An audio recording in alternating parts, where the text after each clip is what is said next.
The West Puget Community Connection Podcast. This is where we learn about the people of our community. We learn what they do, and more importantly, why they do it.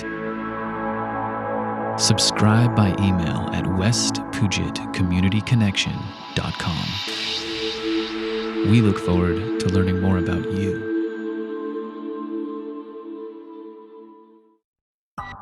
If you need someone dependable to set up or update your website, manage your social media and marketing, produce videos, produce audio, or if you need help writing and publishing, then I'd like to ask you to consult with me. Hi, I'm Vincent Alexander, and I'm a creative consultant. I live in Port Townsend, Washington. I love fishing, agate hunting, and my girlfriend. I do this kind of work because I love being creative. I love to help make people's dreams come true, and I can do a lot of this work remotely from anywhere, so I can travel with my girlfriend, visit my family in California, and enjoy the great outdoors. Let's talk websites. I've been building websites since 1999. I can work with almost any platform, WordPress, Squarespace, you name it. If you need a new website setup, or a webmaster to help you maintain and update an old website, Vincent Alexander is your guy. Let's talk social media and search engine marketing. I've been nailing top positions on Google since 1999, and I know how to help you do the same. If you need help managing your social media marketing like Facebook ads, YouTube videos, Instagram, I can help with that too. Let's talk video production. Maybe you want to make a video commercial for your business, or maybe you'll hire me to video your band performing your next show, or to produce a music video for your band, or your book release party, or graduation ceremony, or welcome video for your website, or video for your comedy group, or fishing videos, or real estate marketing videos. How about a demonstration or how-to video? Or whatever kind of video you want to produce, I can help. Let's talk audio production. Want to start your own podcast? Produce an audiobook? How about interviewing family members to record family history or an autobiography? Or maybe you want to record some music. I can set up some microphones, I can produce sounds, I can use stock sound clips to produce professional sounding audio. Let's talk writing. Need help writing a book, a song, a story, a poem? I can help with your creative process.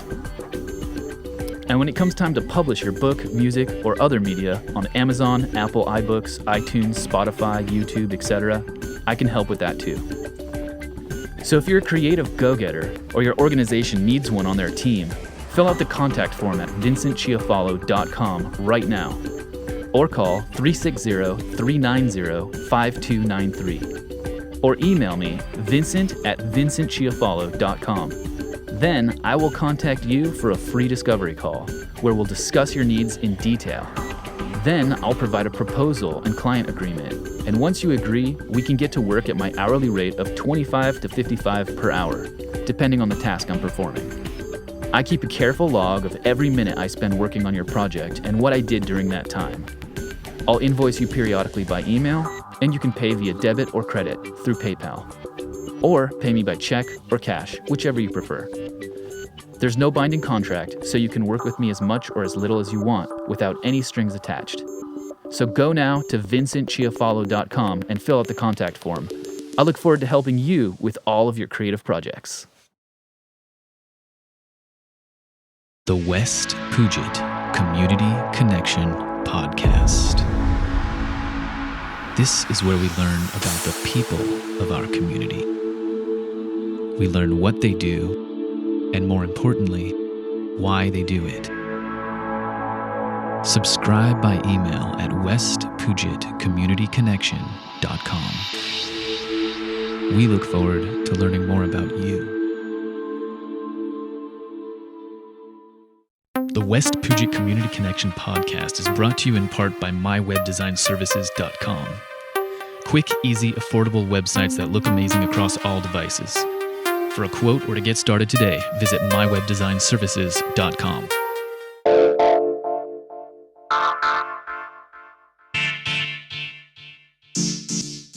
Welcome to the West Puget Community Connection podcast, where we learn about the people in our community, what they do, and more importantly, why they do it. Our mission is to stimulate community engagement by creating a sense of community and rapport. We do that through interviews and storytelling with locals. You can listen to the podcast for free with unlimited streaming on our homepage at westpugetcommunityconnection.com. Contact us if you're interested in advertising or being featured on the show. And now, without further ado, we bring you this episode of the West Puget Community Connection podcast.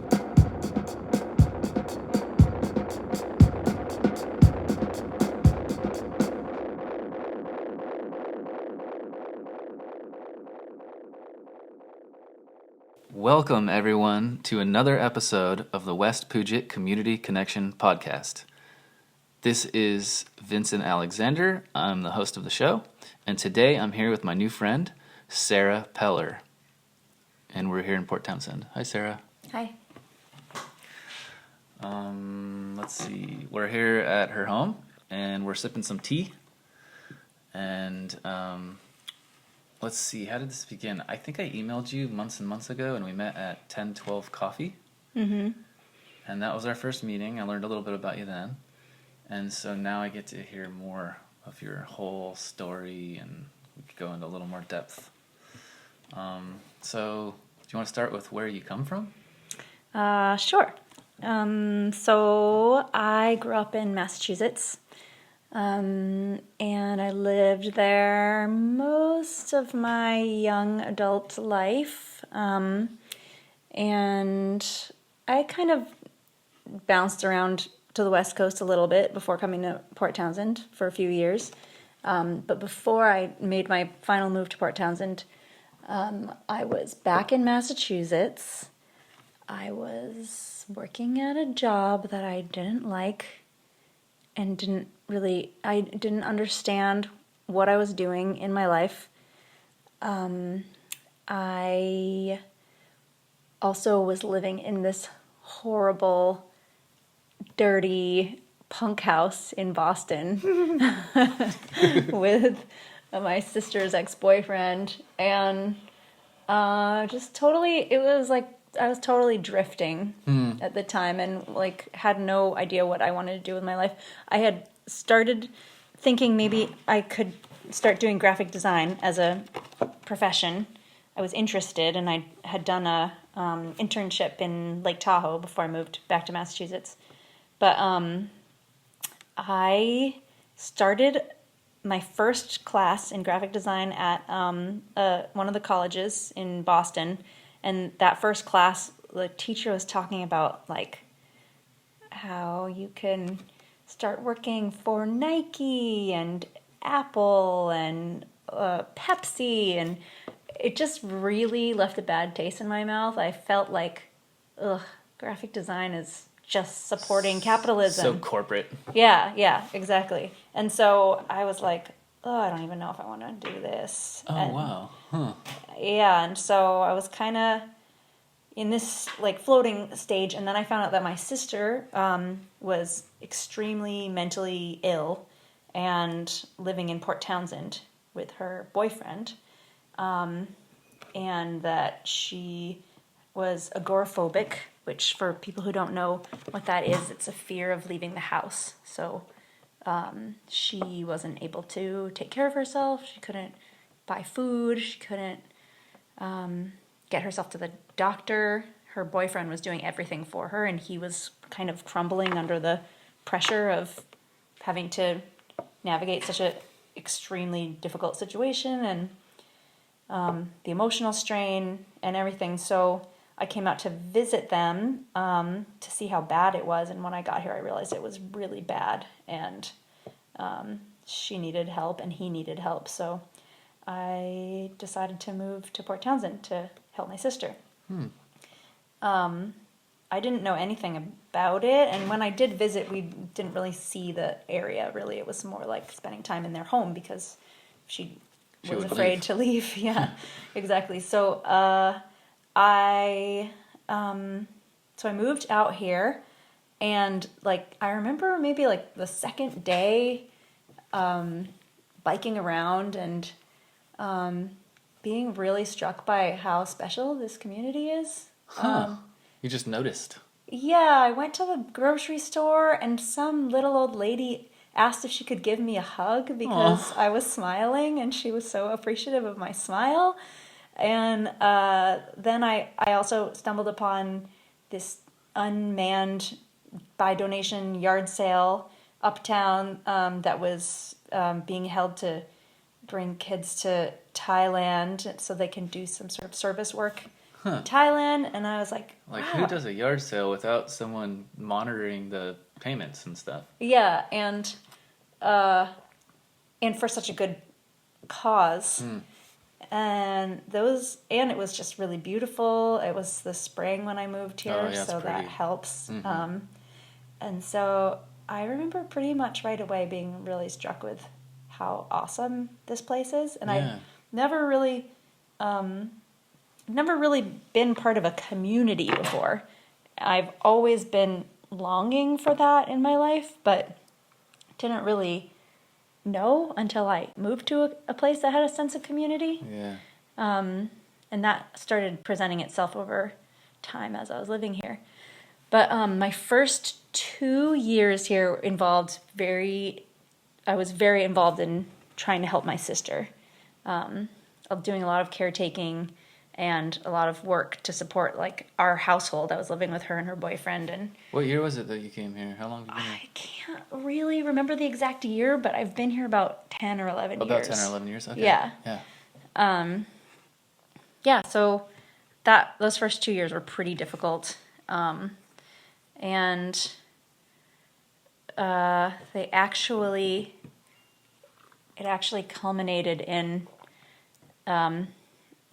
basically me and Joe, her boyfriend, were unable to take on the burden of caring for her, and the therapist that she had, I felt like wasn't necessarily trained in such a Wasn't able to help. extreme situation. Yeah, so I felt like she was getting slowly worse over the 2 years and not better, and eventually her partner couldn't take it anymore, and he broke up with her, which was the whole thing was horrible. And then I ended up having an argument with her that was facilitated by the therapist, but she didn't quite help us understand each other. She just encouraged us both to speak our minds, and then she didn't help us kind of interpret the deeper needs and feelings underneath those comments. And so after that therapy appointment, she was terrified of me and she stopped talking to me and she cut me out of her life. Oh, no. And around that time, I also got into a relationship with an abusive partner. You or her? I did. Oh. Yeah, and so I was kind of half living with this alcoholic, abusive guy, and I think I was kind of used to being surrounded by like mental illness, so I was kind of in this place of like wanting to save people and help people, and I think maybe that's why I was drawn to that sort of guy at that time.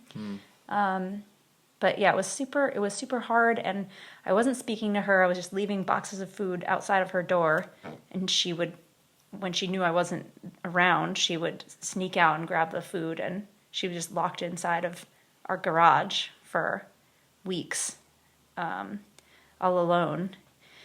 And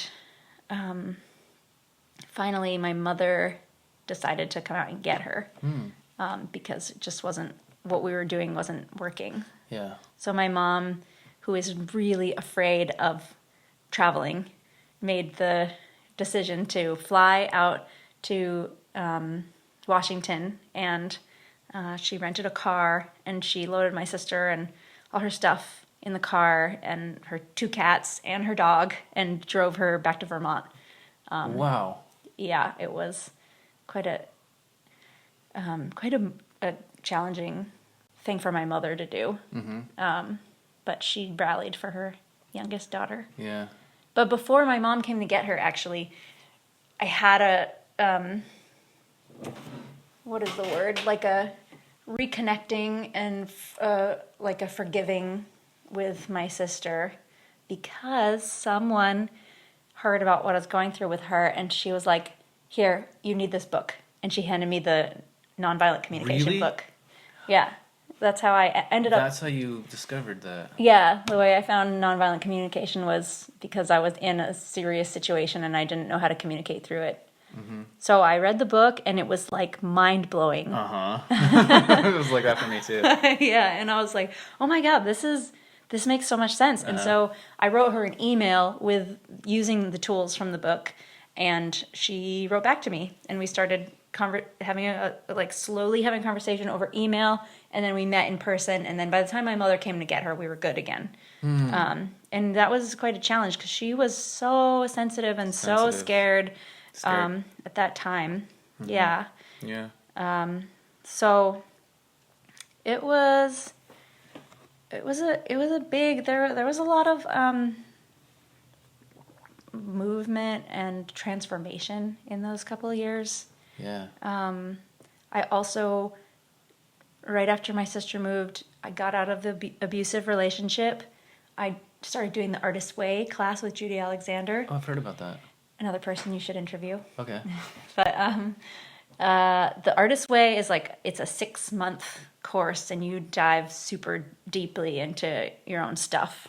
And that course changed my life, and it kind of ended with me ending this relationship with the guy, my sister leaving town, and then I went on a 2-month bike tour down to California. It was this sabbatical thing. Yeah, it was kind of like the freedom and having my life to myself, and I also almost like pushing a reset button or something. Yeah, and I moved into this community household with some really close friends. Where?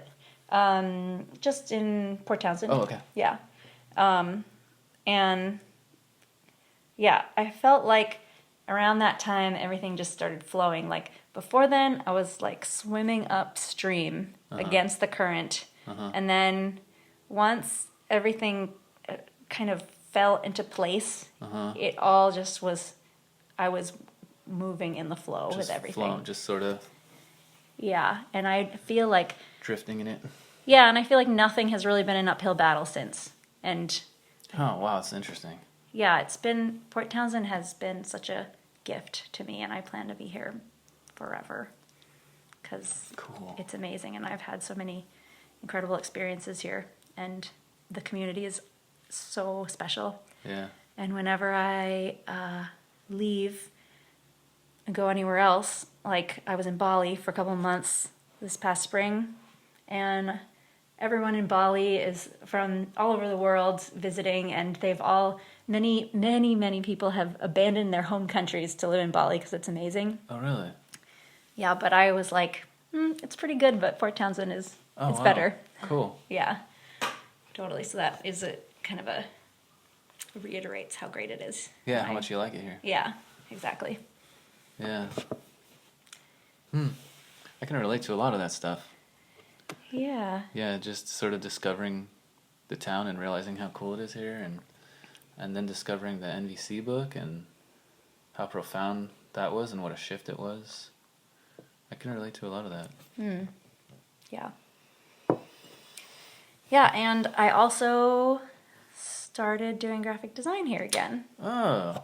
Yeah. Yeah, what was that like? Like, when did you start?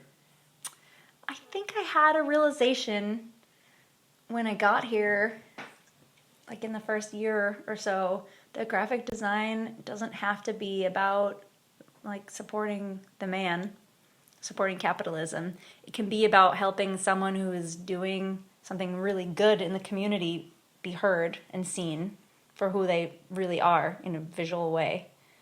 I started realizing that there's marketing all around us all the time. Right. And it's good to have some positive marketing of like just getting, it's about getting the word out. Right, like communicating. And if you have some gift you want to share, how do you find the people who need the gift that you're sharing?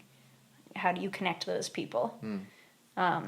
So it kind of gave me a new spin on marketing, and I ended up working for businesses in Port Townsend whose mission statements I've really resonated with, people who are doing great things. And here you were helping them move forward with their doing design. yeah, and they're helping me by giving me a job. So it just felt like a really wonderful symbiotic relationship. Right. And I also get to, because I've been an artist my whole life. I don't really do art necessarily for fun anymore, but doing graphic design keeps my artistic side alive and engaged, especially like logos, and I also do illustrations. What's logos? What? Oh, logos. Yeah. A logo for a client, they often get, they're often quite creative or illustrative, at least mine are. And yeah, and then when I'm lucky enough to get hired for illustration, I get to do that as well, which is fun. Cool. Yeah. Yeah, and I've seen lots of your work on your website. We should share your domain. Oh, yeah. Do you want me to just say it? Sure. Domain is fruition-design.com, and fruition is Fruition, design. Fruition-design.com. Yeah. Cool. So there's lots of illustrations on there. You actually had quite a few different categories. Yeah. I Of do things. a lot of print marketing and a lot of... Print marketing, like designing for business cards, designing flyers, designing Yeah. signs? Yeah, anything that goes to print that can help your business be recognized or to help people find you. So you're a print broker? I don't have a print broker, and I'm not a print broker. Oh, if okay, that's so you're the artist. I'm just the artist, and usually my clients find their own printing situations, but I always try to encourage them towards local printers Cool. if they can afford it. Yeah, so print and I also do illustration. web. On web. Web design. Yes. Yeah. Cool. Yeah, and I'm in the process of making a new website, so For yourself? for your own? myself. Cool. Yeah. So hopefully that'll be out soon. Yeah. And that's kind of why we connected initially to begin with, was I saw your Fruition Design business card at 1012 Coffee, I think is where I saw it, and contacted you. Yeah, to see if we could collaborate. And now it sounds like we're going to collaborate on the logo for a client. Yeah, great. Our first collaboration. I love collaboration. Cool. That's going to be fun. Okay, so that's your story about how you ended up in Port Townsend. That's right. Cool. And I understand you also do something else. You also have another passion, Yes. which is... Yeah, so my big passion is dance, and anyone who knows me knows that I'm obsessed and that I dance as much as I possibly can. And that's kind of an interesting story as well, because I was not a dancer before I moved to Port Townsend. Whoa, really? Yeah. So you discovered this while you were here? Yes. Yeah. And it's your favorite thing to do? And now it is my number one passion, and I focus on it all the time. How Yeah. cool. Yeah, my passion before I lived here was snowboarding, and now it's become dance, which is much cheaper and you can do it all year round. And you get to move around a whole bunch. Yeah, it's great. So it's really physical and... Really physical, yeah. And I love music, so it's a great way to express to the music and be in your What body. else about dance? Yeah, what else? It's a way to move to the music and to be in your body. To be in your body, and also I have found a lot of healing around body image through dance. Oh, healing around body image through dance. Yeah, it's been a huge path in my life that I've been working on for years. Do you think that could help a lot of people? I do, and Is it helping a lot of people? I don't know. I think it does help quite a lot of people. There's a certain type of intention, I think, that has to go into movement and dance in order to focus on that particular side of healing that to get part the of you. benefit. Yeah, and it's definitely something I would like to offer as a facilitator someday in the future. So it's a different way of thinking about dance as you're dancing that causes that benefit. Yeah, and there are certain types of dance that can really bring you into a space of being able to heal and work on stuff inside of yourself. I mean, there's dance, as many people know it, which is like go to a club and dance to dance music, or go to a concert and dance. But there's a certain type of dance that I do called conscious dance. Conscious dance. And it's sort of like movement meditation in a way.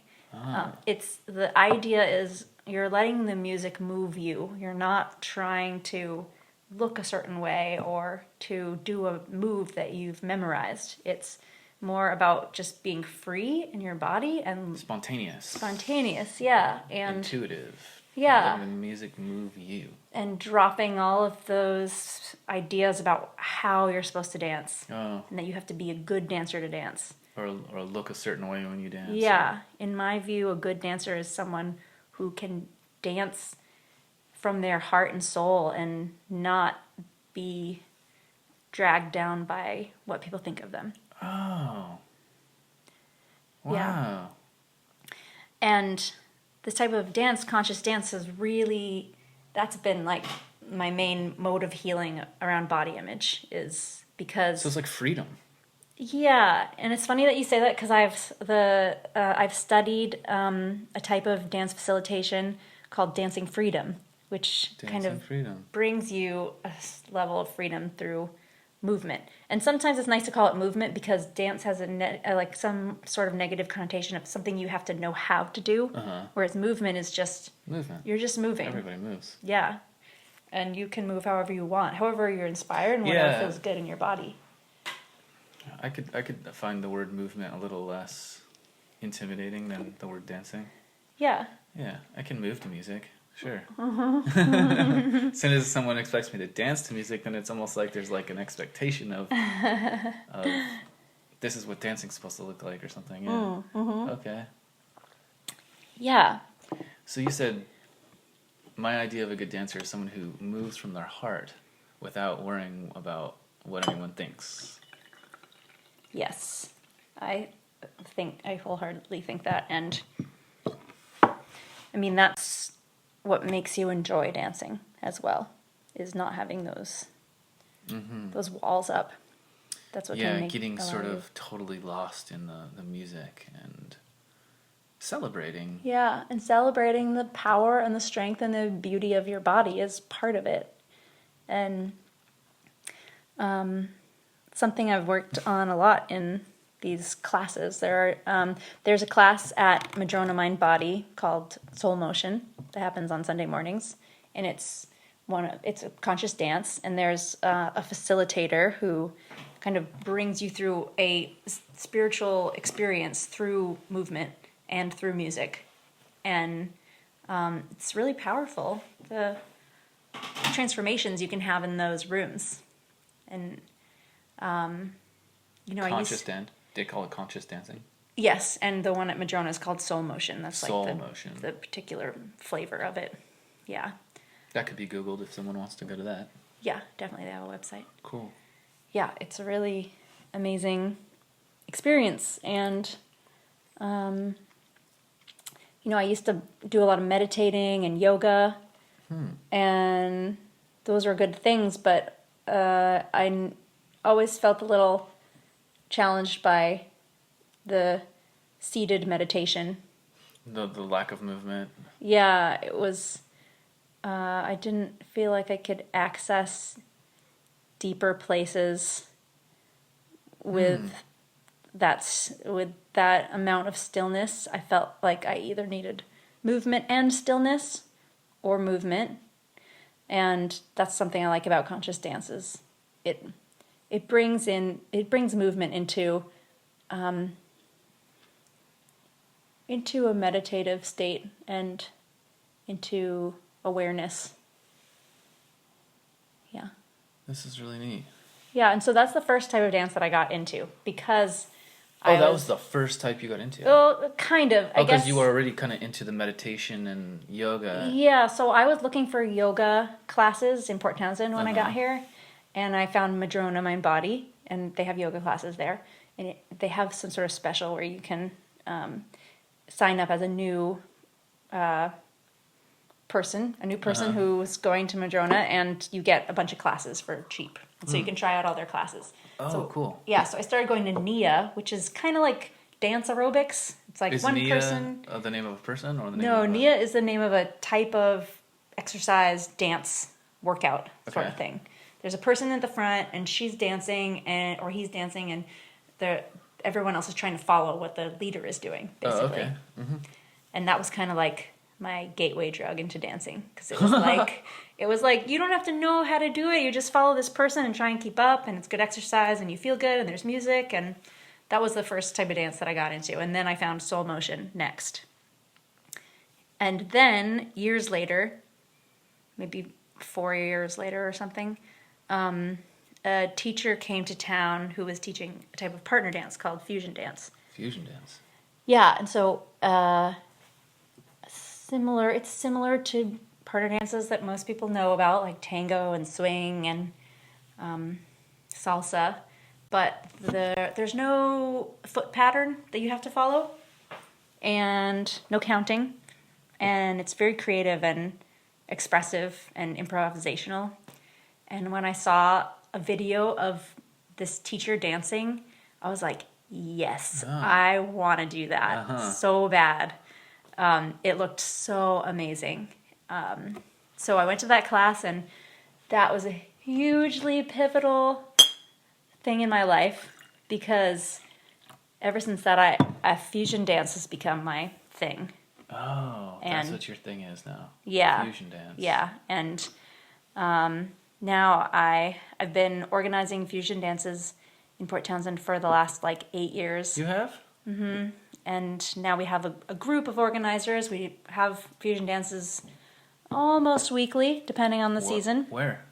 They're at different locations. So sometimes they're at someone's house, or at a common house at a co-housing community, or at the Grange, or at a yoga studio. It depends on who wants to host us at the time. And we try not to go dance at places with an expensive rental fee, because we try and make it accessible to anyone who wants to come. That way it doesn't cost as much to participate. Exactly. Yeah, so people can donate usually if they want to support the cause.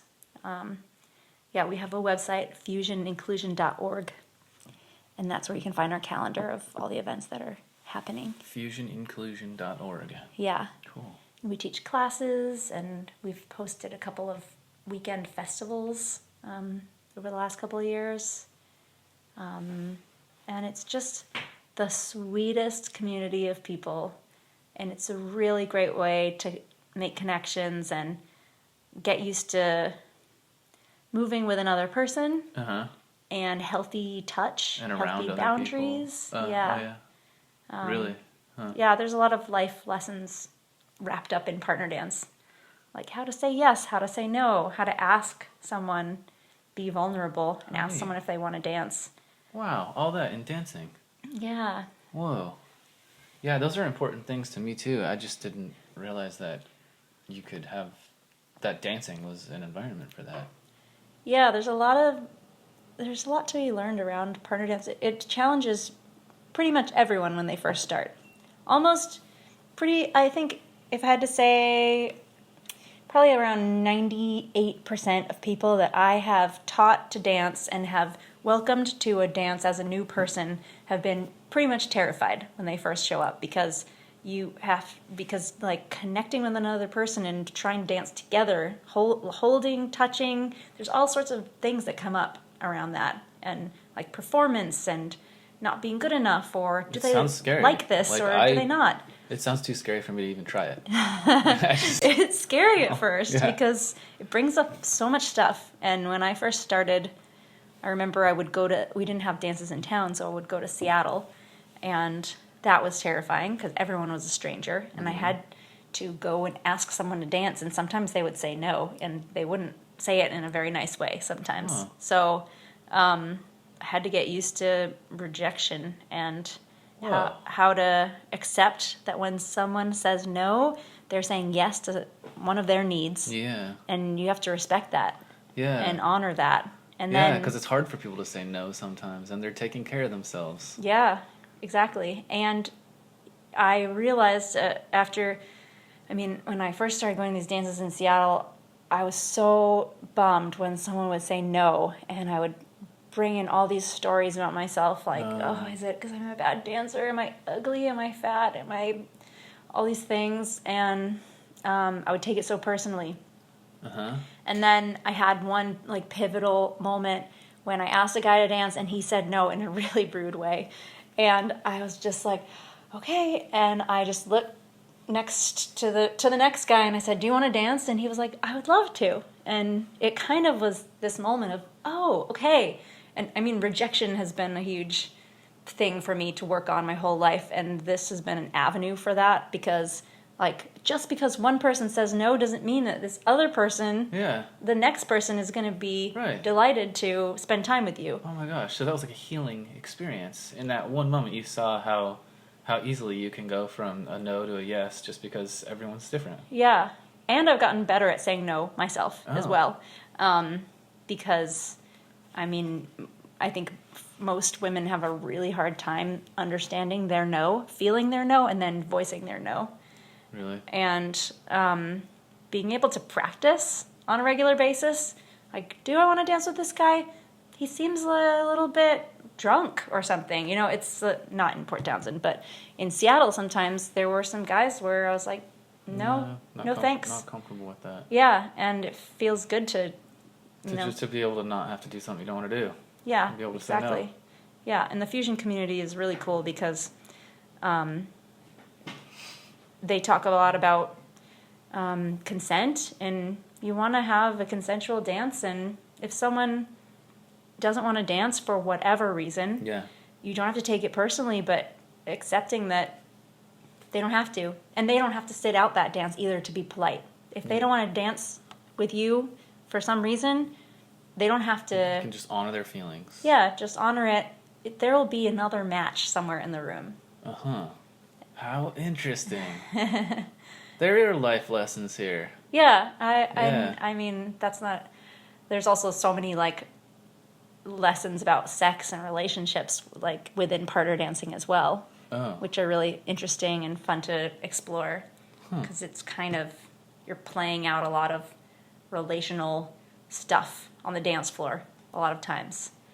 So... Wow, it goes really deep. It It does. sounds like you have a really deep paradigm around dancing that I didn't even know that could exist. It can get really deep once you do it for a while, but it is also just so fun. So fun. So joyous and so fun, and that's what it seems to be. Keeps you coming back to dance. Yeah, exactly. And every dance you have someone who's always different. I imagine it's probably it's probably similar to how musicians feel when they're jamming. Oh yeah, it's different to jam with everyone. Yeah, and they're like creating art together on the spot, and that's the feeling you get when you're dancing with another human. Oh, that I can relate to. That makes sense. Yeah. Yeah. Neat. Yeah, actually, that's interesting. That's bringing a lot of different reflections up for me around music. Yeah. I mean, are you a musician? Yeah, I like play guitar and stuff, and I guess you could say some jams are funner than others. Yeah, sometimes you probably click with the people, and sometimes you don't. Mm-hmm. And sometimes I don't want to jam. I'm like, no. Yeah. I don't want to jam. Well, probably similar in dancing. Like sometimes you just want to dance alone, and sometimes you want to have someone else's energy to bounce off of. Mm-hmm. But yeah, and at the same time, like in music, I'd be kind of picky about who I'd want to jam with, because I kind of want to, I'm going for something. There's something I want to do, and I might not feel confident about doing that with this person or that person. But okay, so I'm wondering if there's anything important anything important to share while we have this opportunity. Anything about the community that I don't know. Anything about the world that you live in or the community you live in that you'd like to draw attention to, or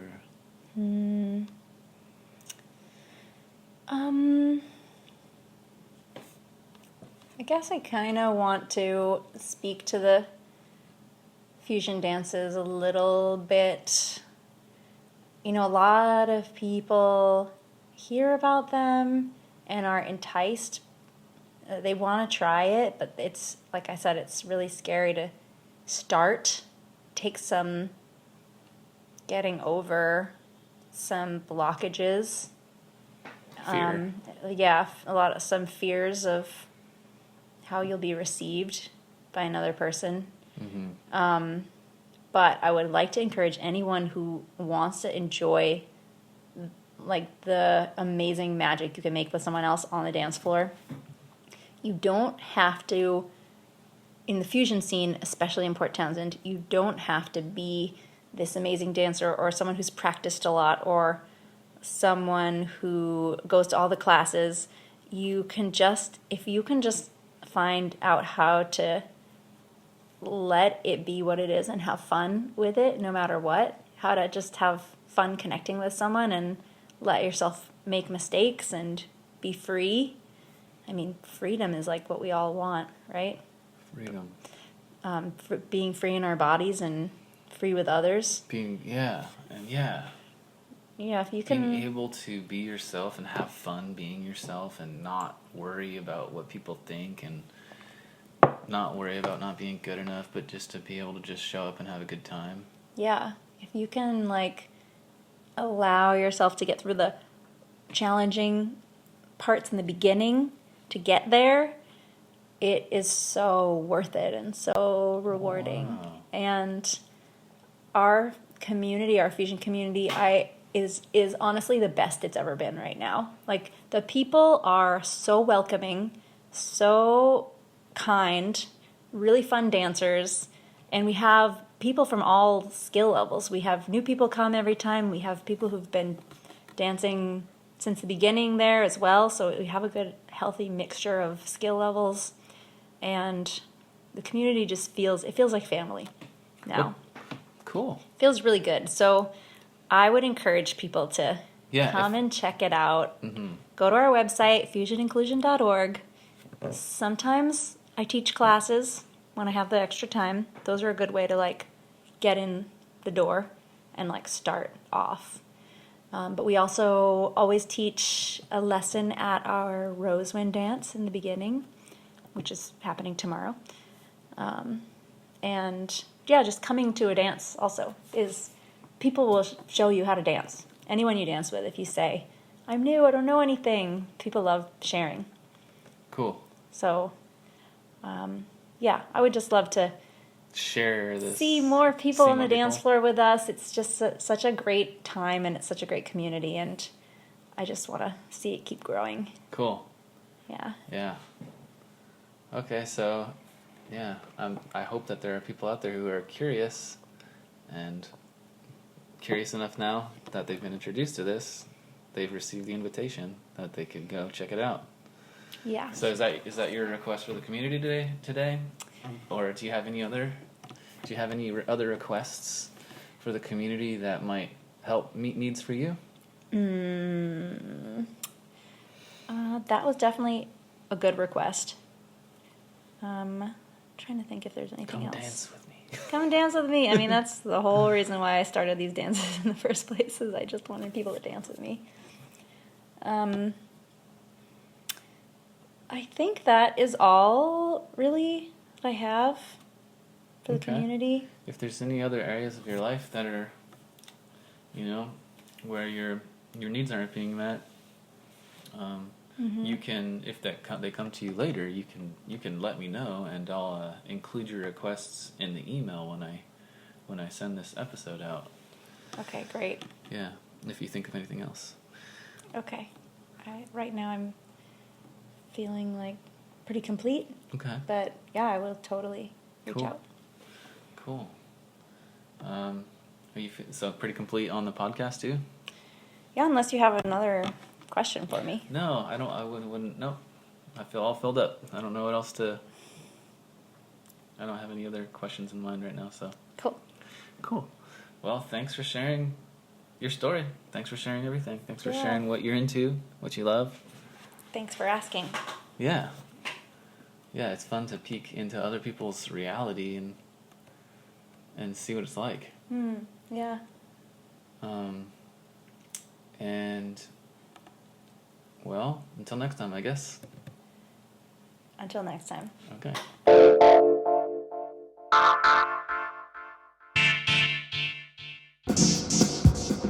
We hope you enjoyed this episode of the West Puget Community Connection podcast. Be sure to catch the next episode. Sign up for our email list at westpugetcommunityconnection.com, and you'll be notified when new episodes are published. And if you're interested in advertising or being featured on the show, you can contact us through our website as well, westpugetcommunityconnection.com. The West Puget Community Connection podcast is brought to you in part by mywebdesignservices.com. Quick, easy, affordable websites that look amazing across all devices. For a quote or to get started today, visit mywebdesignservices.com. The West Puget Community Connection podcast. This is where we learn about the people of our community. We learn what they do, and more importantly, why they do it. Subscribe by email at westpugetcommunityconnection.com. We look forward to learning more about you.